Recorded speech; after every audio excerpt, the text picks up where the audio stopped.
Hi, everyone. Excited to be here and present our SIGDIAL work on SODA, an on-device conversational slot extraction neural network. I'm Sujith Ravi. I'm the founder and CEO of SliceXAI, a startup. And this is joint work with my collaborators, Zornitsa, Kozareva.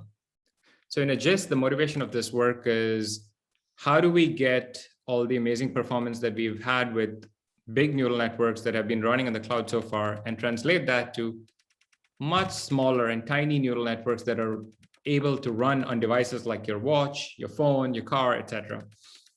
Now, the reason for doing this are fourfold. First and foremost is user privacy. Secondly, connectivity is not guaranteed in many places. Third, efficiency and cost. The amount of compute and memory and as a result, energy and carbon footprint that have increased over the last few years is at an exponential rate. So we want to make sure that the cost is lower and we are able to make the same kind of qualitative predictions, but at a much more efficient spectrum. Finally, consistency, right? So if you were to have on-device machine learning models, then we'd still be able to do real-time experiences like at much lower latencies. So the challenge for running many of these machine learning models on tiny devices are manifold. First, we have to look at hardware constraints. It is simply not feasible to pack all that huge processing power into smaller and smaller devices because of physical constraints. So we have to make do with like whatever computation and memory we have available on these devices. Secondly, it is harder to achieve higher quality, and this is historically true, but with many recent advances, we are seeing like this barrier being broken. Thirdly, if you go to more and more complex neural network architectures for inference, the challenge for pushing them on device accentuates, simply because think if you have pipeline models, like one model after another, wiring all of this together into a complex architecture on a smaller device is much harder than putting that on the cloud. Finally, for complex tasks like structured predictions, and when like you have high dimensional output spaces like natural language and conversations, etc., the inference is much more challenging than simple classification tasks. So we need to deal with all this. There's been some prior work in the space that have been introduced to like shrink the size of models. However, one noticeable and significant factor in all these works are that performance degrades with dimensionality. So natural language inherently has high dimensional spaces and large vocabulary sizes, and the complexity of tasks, especially for going from simple binary classification to sequence classification to conversational tasks, the task complexity changes. So these methods have to adapt to be able to provide still good performance for those complex tasks while keeping the memory and compute footprint low. Now, recently, we have started a whole line of research work on-device models for short and long tests and other tasks. The first notable among this was the self-governing neural networks, and it's where it is GNN++.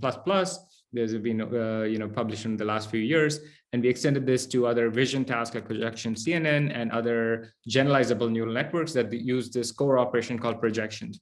And most recently, we also showed how we can achieve really, really high quality models like transformers at a fraction of the footprint that models like BERT have. This is the performer model. And then before that, we had like sequence model like Prosecco.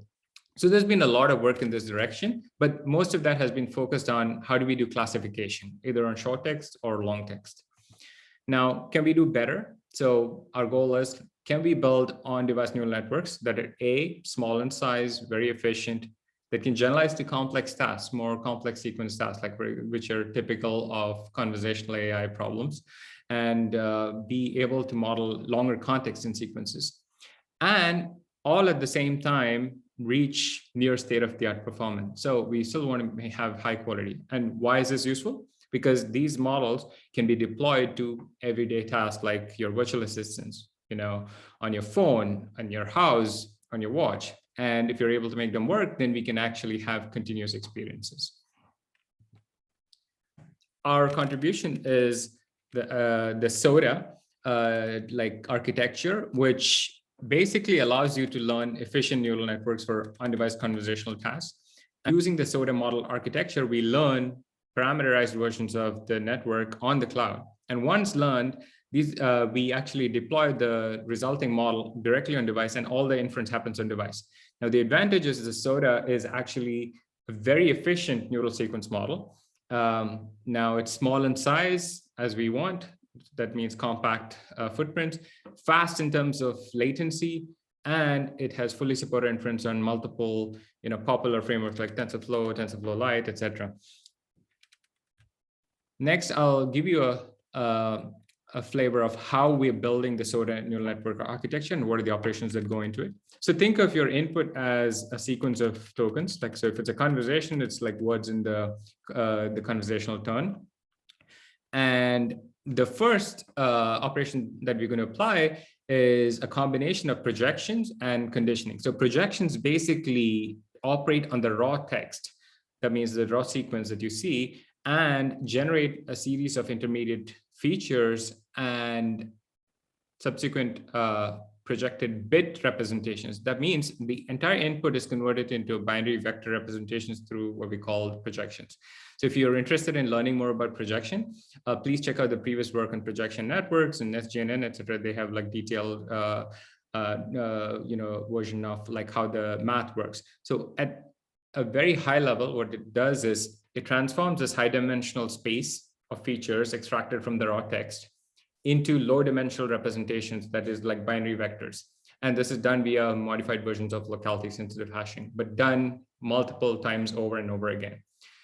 Now, in this SOTA, we also combine projections with conditioning operators. And there are two types of conditioning operators that we use, Hadamard product and dense product.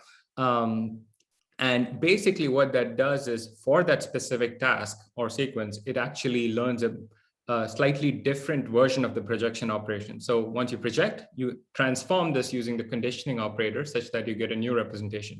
And this can be task dependent. So you can have one for a conversational slot extraction task, you can have a different one for a classification task, and these can be learned jointly as well.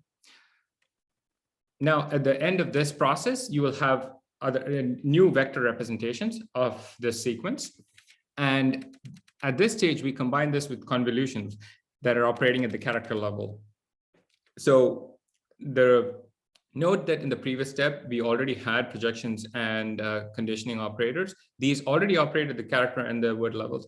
But in addition, convolutions offer a different type of transformation on the input space. And we want to combine the benefit of convolutions together with the projections.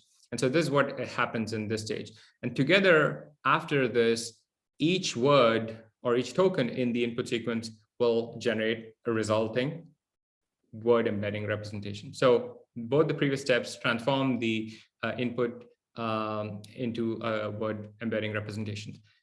The big difference between like 99.99% of the neural network works is that this operation or the sequence operations happen dynamically. So you don't have to store any word embeddings or anything. These are all done on the fly. Next, we apply recurrent operations along the sequence. That means in addition to the word embeddings for each position, now we're going to apply recurrence so that we're learning a sequence model across from the first position all the way to the last, and followed by self-attention. Now, the self-attention is basically, trying to model the longer context all jointly. Now, you could also swap these, for example, self-attention with the LSTMs or recurrent operations, or get rid of some of them as well.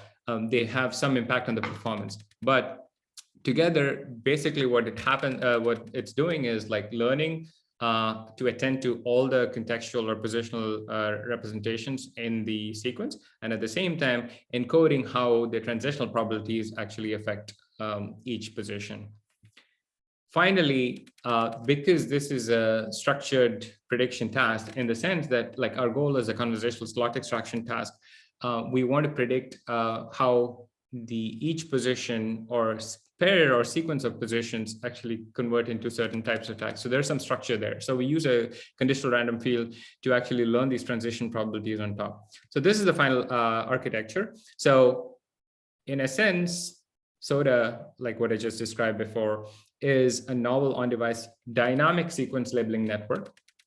it's one of the first on-device neural networks that are designed for conversational AI tasks. That means it is not taking some transformer or something and applying simple pruning, etc., and just trying to make it work for the task. It's actually designed for a sequence labeling task.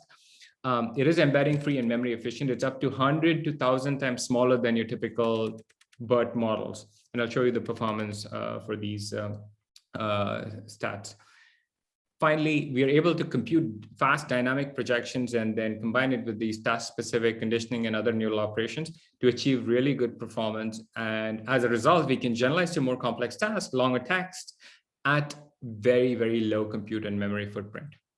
So just to give you a sense of the task, this is the problem, the input that we're looking at. Like, for example, a sentence like, I want to fly from Boston at 8:38 a.m. and arrive in Denver at 11:10 a.m. in the morning. And we want to extract the slots and the arguments from the sentence. And these would be converted into intents and arguments for a virtual assistant to then basically do bookings. So if you look at the results on the conversational slot extraction task, our model SODA significantly outperforms all the existing state-of-the-art, and isn't even comparable to the BERT model, even though it is almost 100 to 1,000 times smaller. Now, this is significant because we can maintain really small memory footprint and at the same time get very high accuracy. If you compare it to other recent on-device work, which are basically models like convolutions, etc., which have been pruned to reduce the size, we still get significant improvements over those models, which are designed to be on-device and as a result of compressed or memory shrinking. Now, so both in the case of standard conventional state-of-the-art networks and on-device networks that exist in the literature, our model outperforms all of them. Here's a look at how the size of the model affects the quality for SODA. And we compare this to the standard BERT style transformer models. What we can see is SODA models achieve like almost 100 to 1,000x compression while getting comparable results. For example, we get better performance than distal BERT with just 800,000 parameters, right? Which is like just about few megabytes in size. And we can even get like less than a megabyte in size while getting almost up to 94% accuracy in terms of the slot extraction. We also applied ablation studies to see how the impact of different operators affect the results. And so it seems like the conditioning does not affect the performance. The different choice of conditioning does not affect the performance much. Convolutions, on the other hand, does have an impact on the performance. And finally, the CRF, whether we add it or not, gives you another slight boost in the overall performance. In terms of the deployment, like if you think about training, we trained this model that you saw that achieved state-of-the-art results on a single CPU, and it took just 9.5 minutes. And once we trained it, the model that is deployed on an older Nexus 5 phone takes about 10 milliseconds on average for predictions. So these are extremely fast. So think of like, these are blazing fast speeds, both for training and inference. So just to conclude, we introduced a novel on-device dynamic projection sequence network called SODA that is specifically applicable to conversational AI. Under the hood, it actually embodies an embedding-free method that is super memory efficient and also produces compact neural networks at low compute and that is low latencies. And it does that by doing computations on the fly via fast dynamic projections, but also combined with other neural operations to get really high quality results. As a result, we get neural network architecture that is flexible, but also generalizes to more complex sequence tasks and effectively captures longer text compared to previous work. Thank you. If you have any questions, please ask us in this session.